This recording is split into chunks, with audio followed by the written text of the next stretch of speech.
Assalamualaikum warahmatullahi wabarakatuh. Senang sekali saya bisa menyapa teman-teman semua di sini, dan kita akan bahas banyak terkait, teknik konseling perorangan ya, dan nanti kita juga akan bahas terkait tahap-tahapnya gitu, pelaksanaannya seperti apa konseling perorangan itu.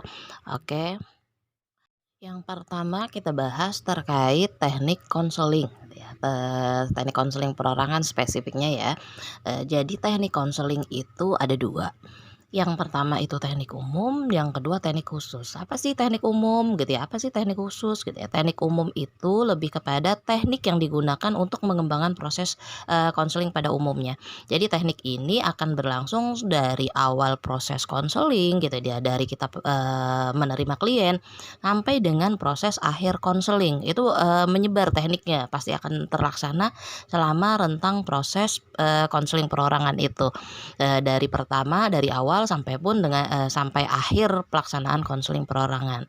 Nah lalu, apa teknik khusus? Terkait teknik khusus, ini adalah teknik yang bisa kita gunakan untuk mengubah tingkah laku klien kita, gitu ya, mengubah kondisi dan mengubah penguasaan kompetensi terhadap klien kita.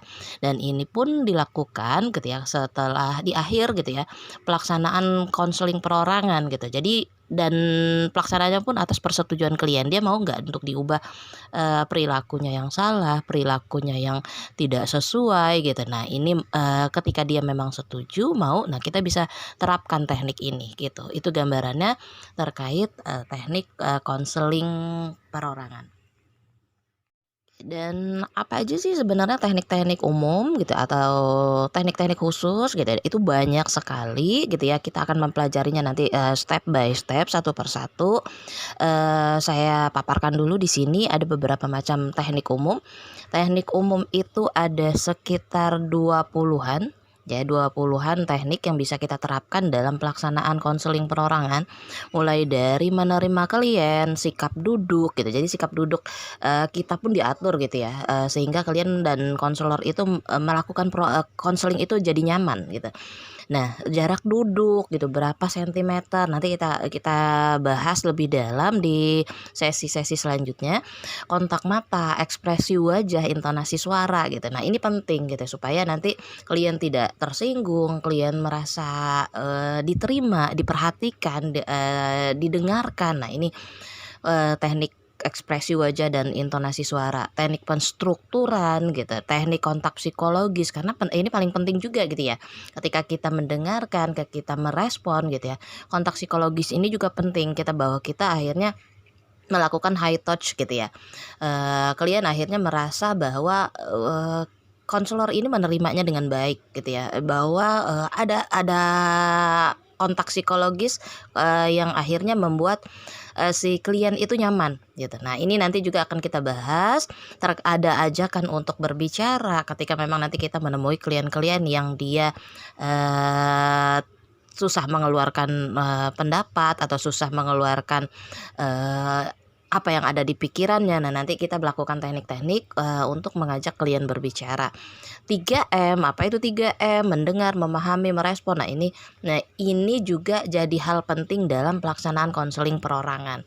Ada keruntutan, pertanyaan terbuka gitu. Jadi, ada pertanyaan tertutup dan pertanyaan terbuka, tapi kalau di dalam proses konseling itu fokus kita kepada pertanyaan terbuka supaya nanti klien lebih apa ya, tereksplor, lebih mengalir jawabannya. Nah, seperti itu. Ada teknik dorongan minimal. Nah, ini apalagi gitu nanti kita bahas. Terus ada teknik refleksi, refleksi isi dan refleksi perasaan. Jadi refleksi isi ini lebih kepada, merefleksi pernyataan klien. Nah, kalau refleksi perasaan kita merefleksikan apa yang dirasakan oleh klien. Nah, kalimatnya seperti apa? Nanti ada pembahasannya. Kemudian menyimpulkan gitu, teknik menyimpulkan, teknik menafsirkan, peneguhan hasrat gitu, ajakan untuk memikirkan yang lain gitu. Nah ini, juga masuk dalam teknik. Jadi ketika memang, klien nanti buntu, tidak punya gambaran solusi, kita ajak dia untuk berpikir hal lain gitu ya. Berpikir hal lain ini arahannya adalah untuk penyelesaian, masalahnya saat itu. Terus ada juga strategi tidak memaafkan klien. Nah, ini strategi-strategi atau teknik yang bisa kita lakukan ketika kita nanti, menemui klien yang ketika dia melakukan, kesalahan gitu. Nah, strategi kita tidak memaafkan klien, padahal ya sebenarnya kita tidak boleh juga menyalahkan klien, tapi ini ada strateginya nanti supaya, klien itu tersadar bahwa dia melakukan kesalahan. Nah, ini bisa kita lakukan. Ada teknik suasana diam gitu. Nah, suasana diam aja diatur di dalam, pelaksanaan konseling gitu. Jadi satu teknik gitu ya. Nanti ada kondisi-kondisi yang memang, kita memilih untuk, diam gitu. Misal klien nanti apa ya, dia dia tiba-tiba menangis, ketika di tengah-tengah cerita gitu. Nah, ini bisa kita, lakukan teknik suasana diam, menyimpulkan pembicaraan, melakukan penilaian dan, ending-nya adalah nanti bentuk pelaporan itu masuk dalam teknik umum pelaksanaan konseling perorangan. Dan terkait teknik khusus seperti apa gitu. Dan dalam teknik khusus pun itu banyak, banyak sekali teknik yang bisa kita terapkan untuk mengubah tingkah laku atau, persepsi dan sebagainya ya, terhadap klien gitu ya, ketika klien memang memutuskan, "Oke, saya setuju mengubah, yang salah dari saya." Gitu. Nah, nanti kita bisa menerapkan beberapa macam teknik tergantung nanti permasalahan dia seperti apa. Nah, teknik-teknik khusus ini ada, berbagai macam. Di antaranya akan saya paparkan juga di sini, yaitu terkait pemberian informasi, pemberian contoh dan latihan tingkah laku gitu ya, pemberian contoh pribadi gitu, kalau nanti ada, kita bisa memberikan contoh yang apa ya, hal yang pernah kita lakukan gitu, atau hal yang pernah menjadi pengalaman kita, boleh nanti kita berikan contoh pribadi. Terus perumusan tujuan, latihan penenangan gitu, penenangan ini lebih kepada seperti desensitisasi ya, penenangan sederhana ya, ataupun nanti ada penenangan yang penuh total gitu ya, tergantung nanti permasalahannya seperti apa. Ada konfrontasi, ajakan untuk memikirkan sesuatu yang lain, desensitisasi dan sensitisasi ini sama, gambarannya, latihan penenangan. Dan kemudian juga ada teknik kursi kosong. Jadi untuk, kasus-kasus yang misalnya klien itu, tidak berani berbicara kepada orang lain gitu ya, dengan banyak, argumen atau alasan ya yang melatar belakangi. Dan ada juga teknik permainan peran, permainan dialog, transparansi dan kontra transparansi, teknik eksperiensial gitu. Nah, ini, banyak sekali, interpretasi pengalaman masa lampau, ada juga teknik asosiasi bebas, ada latihan keluguan, ada latihan ke seksual, ini sifatnya khusus untuk, kasus-kasus, suami istri ya yang mengalami disfungsi seksual, dan analisis transaksional, analisis gaya hidup, dan nanti ada juga kontrak gitu ya. Dan ini masuk ke dalam teknik-teknik, khusus yang bisa dilakukan oleh seorang konselor ketika dia ingin, mengubah atau ya melakukan sesuatu ya, ya agar, klien itu menjadi lebih baik. Nah, itu intinya terkait teknik khusus.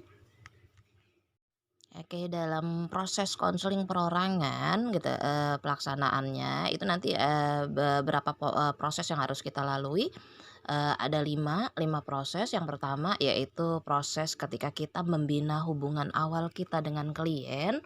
Yang kedua yaitu ketika kita, masuk ke dalam proses kajian pemecahan masalah yang dihadapi oleh klien. Dan yang ketiga yaitu proses pengubahan tingkah laku klien. Yang keempat adalah pengambilan keputusan.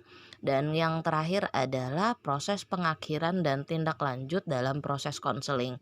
Nah, ini kita akan bahas satu persatu. Yang pertama yaitu terkait membina hubungan awal. Jadi apa sih yang harus kita lakukan ketika kita melakukan proses, membina hubungan awal? Ya, yang jelas pertama, ini adalah satu proses yang sangat penting. Kenapa? Di awal inilah klien akan menilai apakah nanti ya bisa jadi dia akan memutuskan, untuk melanjutkan proses konseling atau tidak. Nah, ibaratnya kalau kesan pertama begitu menggoda gitu. Nah, ini dalam proses konseling juga, ada gambaran seperti itu. Jadi kalau dia merasa nyaman, merasa diterima di awal konseling oleh konselor gitu ya, bisa jadi nanti proses konseling itu akan berjalan dengan baik gitu, akan berjalan dengan maksimal. Klien akan bercerita banyak tentang permasalahannya, bahkan nanti bisa jadi dia kalau ketika dia merasa nyaman, dia akan bercerita hal-hal yang memang sifatnya rahasia atau nanti dia bersifat aib dia gitu, bisa jadi gitu. Karena apa? Karena dia sudah merasa diterima, sudah merasa nyaman dengan konselor di tahap hubungan awal. Nah, proses yang harus kita lalui di hubungan awal ini apa? Yang pertama yaitu menyambut klien. Gitu. Bagaimana kita bisa dengan ramah, dengan senyuman, dengan kalimat yang menerima klien gitu ya, kehadiran klien gitu ya. Nah, ini menyambut klien dan sikap dan jarak duduk. Nanti kita akan perhatikan di sini. Sikap jarak duduk kita itu seperti apa? Apakah nanti, terlalu jauh atau tidak, nanti suara terdengar atau tidak, itu, bisa jadi bahan pertimbangan kita. Perlu nggak di tengah-tengah kita itu ada meja gitu, kira-kira menghalangi nggak kita untuk mengamati gesture, klien kita. Nah, ini penting. Jadi, sikap duduk kita, jarak duduk gitu, itu harus diperhatikan. Ekspresi wajah dan gerakan kita. Gitu. Ekspresi kita itu menyatakan ekspresi yang semangat atau kita males meneladani klien itu akan terlihat gitu dari ekspresi wajah kita itu. Kemudian ada penggunaan nada suara, mimik dan wajah ya maksudnya ya. Jadi nada suara kita pun meninggi atau merendah gitu, itu akan menjadi eh, proses penting di awal konseling gitu. Jadi nah ini perhatikan ketika kita menerima klien dengan bahasa-bahasa yang bisa diterima gitu ya. Apalagi klien yang memang kita tidak tahu dia terbiasa dengan mendengar suara yang keras atau tidak gitu ya. Nah, khawatir klien akan kaget dan merasa dia seperti dimaki-maki, seperti dimarah gitu. Padahal memang itu suara konselor. Nah, ini juga harus nanti jadi perhatian kita. Kalau kita memang punya nada suara yang memang lebih tinggi, ya berarti coba sedikit rendahkan dulu di awal gitu ya.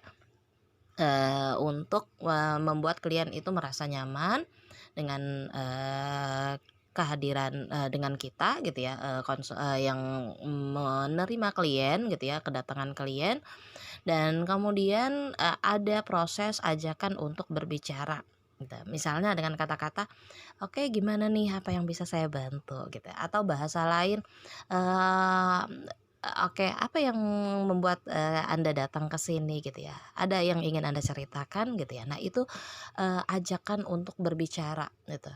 Salah satu atau 2 kalimat yang bisa kita pakai ketika kita ingin memulai mengajak klien mengungkapkan tujuan dia, keinginan dia gitu ya, atau permasalahan-permasalahan yang dia hadapi dan kita harus memulainya dengan mengajak klien untuk menyampaikan itu.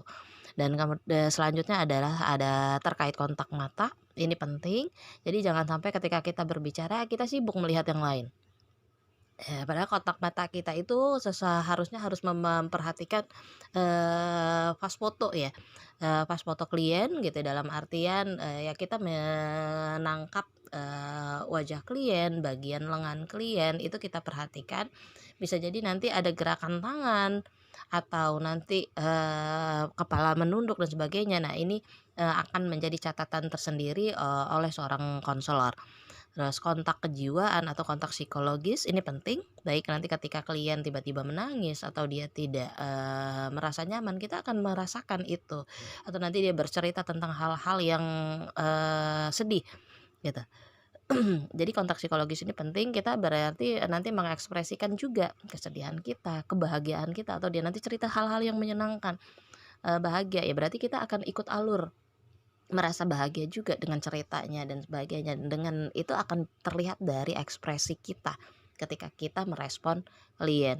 Penstrukturan ini lebih kepada nanti bagaimana kita bisa apa ya, menjelaskan kepada klien, apa sih konseling itu, apa sih, tujuannya gitu ya, harapannya dalam proses konseling itu, seperti apa. Nah ini di awal harus kita sampaikan kepada klien, supaya dia tidak salah dalam, menerapkan, tujuan dia, gitu. Nah ini seperti itu. Jadi dia sudah punya gambaran, oh ini loh yang dimaksud proses konseling. Apalagi kalau ternyata nanti kliennya adalah klien yang baru melakukan proses konseling, dia belum pernah, sebelumnya melakukan proses konseling. Nah ini, dan terakhir dalam hubungan awal itu adalah pengorganisasian waktu, ini juga penting. Boleh kalau kita ternyata punya, kesibukan yang lain, punya, amanah yang lain, silakan kita nanti sepakati kepada klien kita terkait waktu. Kita sepakati sampai jam berapa, ini harus dilakukan di awal, karena jangan sampai ketika kita tidak menyepakati di awal, nanti tiba-tiba kita, "Aduh maaf ya," gitu ya, "saya ada, bla bla bla bla, keperluan," segala macam. Nah ini, bisa jadi klien akan kaget gitu, karena dia, berharap, ingin ceritanya selesai dan sebagainya. Nah itu, jadi penting untuk kita menyepakati terkait waktu itu di awal hubungan proses konseling terjadi. Dan proses ke dalam konseling perorangan yang kedua yaitu terkait kajian pemecahan masalah. Nah, ini adalah proses-proses yang memang menjadi proses inti sebenarnya ya. Bagaimana kita nanti akhirnya membuat klien itu mau bercerita tentang permasalahannya dan kita menganalisis bersama klien, mengkaji terkait, arahan pemecahan masalah ya, yang dihadapi klien. Dan nanti, dalam, pelaksanaan ada teknik-teknik, yang bisa kita lakukan yaitu, yang pertama yaitu pertanyaan terbuka. Jadi kita bisa mengeksplor klien itu dengan pertanyaan-pertanyaan terbuka gitu ya, hindari untuk melakukan pertanyaan tertutup. Kenapa? Nanti klien akan menjawab, dengan, jawaban singkat gitu ya. Nah, yang kemudian adalah kita bisa melakukan proses 3M, mendengar, memahami, merespon. Kemudian lakukan juga dorongan minimal untuk mensupport klien, untuk terus berbicara, mengeluarkan, hal yang ada di pikirannya, yang ada di perasaannya gitu ya. Itu bisa kita lakukan dengan verbal maupun nonverbal. Dan adapun teknik lain yang bisa diterapkan dalam proses kedua ini pemecahan masalah adalah keruntunan. Jadi kita bertanya itu runtun sesuai dengan jadi, eee, kita beri pertanyaan, klien nanti menjawab, kemudian kita respon dari, jawaban klien itu. Kita beri stimulus lagi, nanti klien merespon lagi, kita beri stimulus lagi, klien merespon lagi. Nah seperti itu yang disebut runtut. Kemudian nanti ada refleksi, kita melakukan bagaimana sih kita bisa merefleksi apa yang diungkapkan oleh klien, apa yang dirasakan oleh klien gitu ya. Dan konfrontasi ketika memang ada hal-hal yang perlu kita pertentangkan dari ungkapan klien, dari sikap klien, itu bisa, hal-hal yang memang perlu kita minta klarifikasi terhadap klien gitu. Nah, atau nanti ada juga contoh pribadi, memang kalau ini bisa kita lakukan ketika memang klien meminta gitu ya. Misalnya ya klien menyatakan, "Ibu pernah nggak melakukan hal itu?" Gitu ya. "Itu pernah nggak terjadi dengan, Bapak?" Dan sebagainya. Ketika kita memang sebagai konselor dan klien menanyakan itu boleh kita melakukan memberikan contoh pribadi, pengalaman kita. Kita melakukan suasana diam dalam proses pemecahan masalah, mengajak memikirkan hal yang lain gitu ya, dan memberikan informasi terkait yang dibutuhkan klien dalam pemecahan permasalahannya. Dan yang terakhir adalah, memberikan nasihat. Jadi memberikan nasihat ini boleh dalam proses konseling tapi tidak terburu-buru, atau kita tidak diperkenankan untuk melakukan pemberian nasihat ini di awal proses konseling, ataupun diusahakan untuk tidak memberikan, di tengah-tengah proses konseling. Jadi kalau bisa di akhir gitu ya, kita bisa memberikan, nasehat ketika memang kita, si klien itu sudah buntu atau, kita tidak sudah membahas banyak hal tapi kita tidak menemukan, jalan keluar atau solusi dari permasalahan yang dihadapi klien. Nah boleh kita memberikan nasehat. Nah seperti itu di kajian pemecahan masalah. Dalam proses, konseling perorangan gitu ya, nanti ada proses yang ketiga, yaitu terkait pengubahan tingkah laku gitu ya. Kita akan berusaha untuk membantu klien mengubah tingkah laku yang memang tingkah lakunya itu, dianggap salah, tidak sesuai norma, atau ternyata merugikan dirinya, merugikan orang lain. Nah, ini bisa diketahui nanti, selama rentang konseling. Gitu. Nah, nanti, ketika memang diketahui ada perilaku yang salah, berarti kita sepakati dengan klien, bagaimana gitu ya agar dia bisa merubah perilakunya tersebut. Kalau dia nanti sepakat, jika dia setuju, kita bisa lakukan dengan membantu, pengubahan tersebut melalui teknik, pengubahan tingkah laku, yaitu teknik khusus ya, dalam proses konseling. Dan beberapa di antaranya misal memberikan contoh. Nah, nanti kita bisa memberikan latihan itu dengan memberikan contoh. Dia harus melakukan, seperti apa, ketika memang perilaku dia dianggap salah. Nah, berarti nanti ada perilaku yang bisa diberikan contoh, ya berarti kita berikan contoh dan diminta dia untuk melakukan sesuai dengan contoh yang kita berikan. Atau juga ada kasus tertentu nanti dia bisa diberikan bantuan dengan teknik kursi kosong. Misal, ada klien yang ternyata dia tidak punya keberanian untuk menyampaikan, pendapatnya, tidak punya keberanian untuk menyampaikan perasaan atau pikirannya tentang seseorang, takut, berbicara atau memang dia tidak nyaman untuk menyampaikan itu kepada orang tersebut karena pengalaman masa lalu gitu ya. Nah, ini kita bisa lakukan dengan teknik kursi kosong kita latih atau, jadi klien nanti diminta untuk berbicara dengan, kursi yang seolah-olah di situ ada orang yang ingin diajak bicara tersebut, gitu. Nah, nanti dia diminta untuk menyampaikan apapun yang ingin dia sampaikan. Nah, ini bentuk latihan kursi kosong, ada juga latihan penenangan, lebih ke relaksasi ya, latihan penenangan sederhana atau nanti disensitisasi gitu ya, yang memang, bentuknya lebih, ke apa ya, lebih penenangan secara, total gitu ya. Dan, bermain proyeksi juga bisa kita lakukan gitu ya, terkait untuk pengubahan tingkah laku klien kita gitu, apa nanti permasalahan perilaku yang akan diubah, bisa kita lakukan pengubahan tingkah laku. Proses selanjutnya dalam konseling perorangan yaitu proses yang keempat mengambil keputusan. Jadi nanti ada satu proses bagaimana kita mengarahkan klien untuk bisa mengambil keputusan setelah, proses konseling dari awal sampai dengan, menjelang akhir sebelum closing ya, konselingnya. Jadi ada satu sesi, proses yang memang harus dilalui klien, dia harus bisa mengambil keputusan, untuk pemecahan permasalahannya.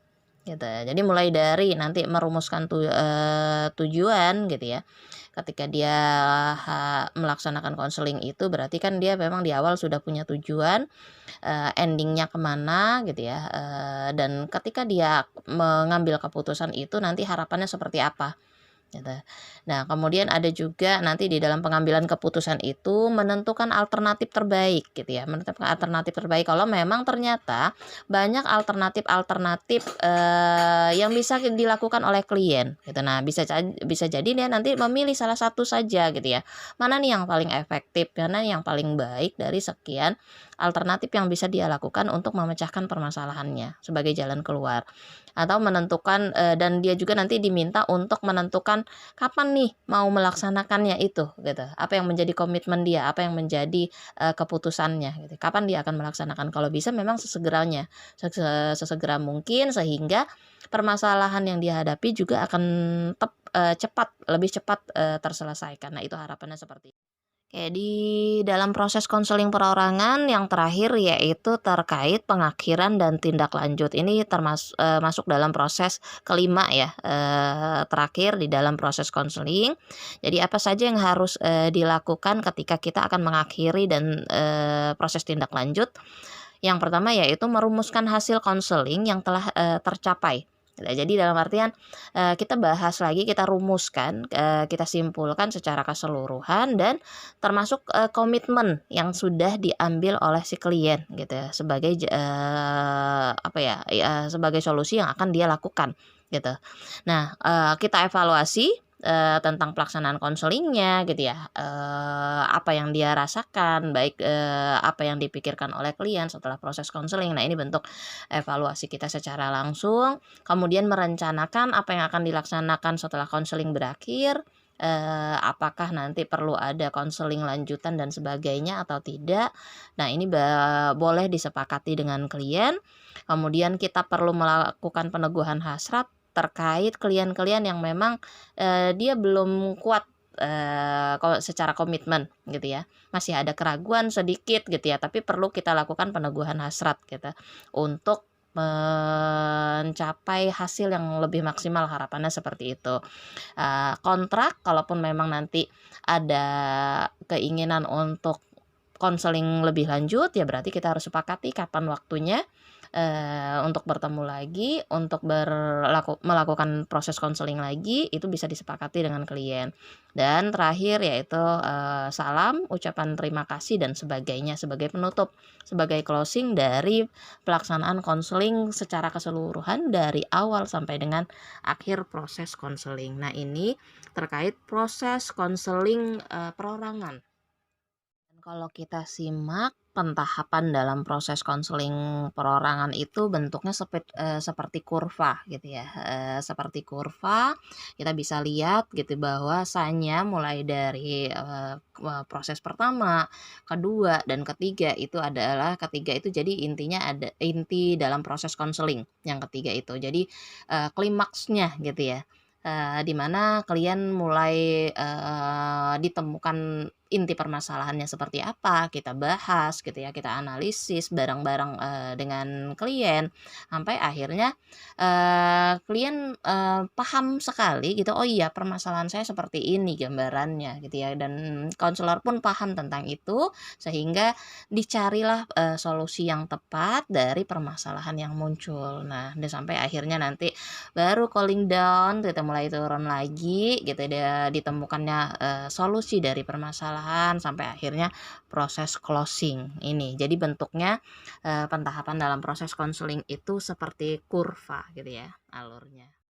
Jadi secara keseluruhan pentahapan dalam konseling itu, dibagi menjadi 5, yaitu yang pertama tahap pengantaran atau yang sering disebut itu introduction, yang saya ungkapkan di awal tadi sebagai, tahap penting untuk kita mengarahkan, kepada proses konseling selanjutnya, gitu. Jadi, di mana kita membuat klien itu merasa nyaman, kita bisa menerima klien apa adanya, klien merasa diterima gitu, sehingga bisa berkelanjutan kepada tahapan proses, konseling selanjutnya.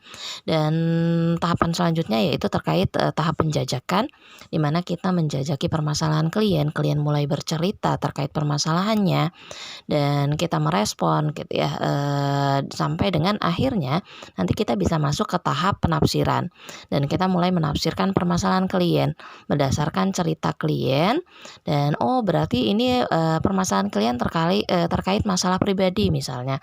Nah, ini kita mulai menafsirkan, permasalahan yang dihadapi, klien itu apa, baru nanti di tahap pembinaan kita bisa bersama klien mencari arah solusinya gitu, kira-kira solusinya seperti apa, apa yang harus dilakukan sehingga itu bisa menjadi satu keputusan di ending proses konseling gitu. Nah, dan ketika kita sudah melewati masa atau tahap pembinaan, baru kita masuk ke tahap terakhir, ini tahap penilaian di mana kita bersama klien mengevaluasi, proses konseling secara keseluruhan dan memantapkan lebih gitu seperti ya, memantapkan, terkait keputusan klien itu apa, sehingga kita bisa bersama klien menilai, eee, apa yang akhirnya didapat dari proses konseling tersebut, gitu. Dan nanti boleh kita juga evaluasi di tahap terakhir ini menilai apakah, yang klien dapat gitu, perasaan klien seperti apa setelah proses konseling, terus apa yang klien pikirkan, setelah, dilakukannya proses konseling dari awal sampai dengan akhir. Nah, ini masuk ke tahap penilaian. Oke, itu tadi kita sudah bahas ya secara keseluruhan terkait, teknik konseling perorangan dan tahap-tahap dalam, proses konseling perorangan. Dan nanti kita akan bahas lebih detail lagi satu per satu terkait teknik konseling, baik teknik umum dan teknik khusus di sesi-sesi selanjutnya. Oke, itu ya. Assalamualaikum warahmatullahi wabarakatuh.